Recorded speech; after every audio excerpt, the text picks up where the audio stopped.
મળી છે, તો આપના તરફથી કયા સ્ટોક છે કે જે તમે રિકમેન્ડેશન કરો આપશો સર? જે રીતે આજે શું છે કે આજે વોલ્યુમ ઓછા છે એટલે થોડું સેક્ટરલ પણ ડિવિઝન છે, એટલે તમારે કાલના ટ્રેડિંગ સેશન પૂરતો હોલ્ડ કરશો તો એક મોમેન્ટ સારી મળશે એવું માનવું જોઈએ. કેમિકલ સેક્ટર થોડું ફોકસમાં છે, એમાં સુમિતોમો કેમિકલ ધ્યાન રાખો. 476 આસપાસ ખરીદીની સલાહ છે. સ્ટોપ લોસ રાખી શકાય 466 અને ટાર્ગેટ 492 નો રહેશે. સેકન્ડ રેકમેન્ડેશન રહેશે એસબીઆઈ લાઈફ, અહીંયા પણ ખરીદારીની સલાહ છે.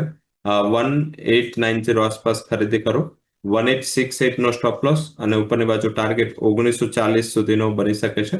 તો સેકન્ડ રેકમેન્ડેશન અહીંયા રહેશે એસબીઆઈ લાઈફ, અને થર્ડ રેકમેન્ડેશન રહેશે તાજ જેવી કે હોટલ્સ. અહીંયા મીન્સ કે એક આજે સારું બ્રેકઆઉટ આપ્યું છે, સસ્ટેન થવાની ટ્રાય થઈ રહી છે અને આઈ થિંક અહીંયા 327 ના લેવલ ચાલી રહ્યા છે. 325-26 વચ્ચે ખરીદી કરો. 317 નો સ્ટોપ લોસ રહેશે અને ઉપરની બાજુ જે ટાર્ગેટ છે એ 340 સુધીનો બની શકે છે. તો ટોટલ 3 પસંદગી છે સર તરફથી, એસબીઆઈ લાઈફ, તાજ જેવી કે હોટલ્સ, અને જેમ સર અહીંયાથી વાત કરીએ એ પ્રમાણે 3 સ્ટોક છે કે ટાર્ગેટ સ્ટોપ લોસ 3 તમારા સ્ક્રીન ઉપર છે જેના